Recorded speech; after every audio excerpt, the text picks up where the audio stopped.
चिंगरा चिंगऱ्याशिवाय कामच धंदा नाही हो, इथं अडकले बघा. इथं विषय आहे का मित्रांनो, मी आलतो कुन्नूर मध्ये लाडके बाप्पांचे विसर्जन होतं इथं. मित्रांनो विसर्जन आणि प्लस साऊंड असले तर तिथं आम्ही पण आहेच बघा. मित्रांनो इथं कुन्नूर मध्ये 20 पेक्षा जास्त साऊंड आलतेत बघा. इथं विषय हार्डमध्ये कानघातचा कार्यक्रम म्हणतात. कॉम्पिटिशन मिळत नाही तिथं टॉप फिरून काम करतात बघा. इथं नशीब कसं आहे बघा. इथं 3 साऊंड मध्ये आम्ही मध्येच अडकून बसले बघा. विषय हा जर रिॲक्शन भेटलं तर डोक्याला हात लावायचाच कार्यक्रम आहे. दादा म्हणा 4 फुटीने तुला ठोकला बघ म्हणतात. विषय आहे काय दादाला म्हणतो कुन्नूर आहे चालणारच भावा म्हणतो. फिरो की फिरो टॉप फिरोच म्हणायचा विषय आहे का इथं. ते टपावर पण नाचायला लागलीत. विषय आहे का इथं.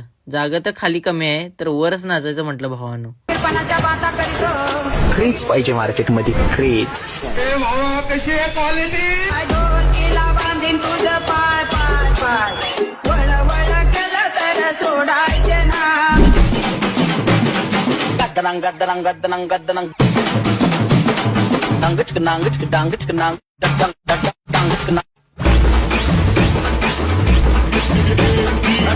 तर मित्रांनो तुम्ही पण कुन्नूरला आला असले तर लाईक करा, शेअर करा, फॉलो नक्की करा आणि सांगा की कुठलं डॉल्बी जास्त वाजले. मित्र कुणाचं जास्त कमेंट येईल त्यानेच विनर म्हणायचं बघा.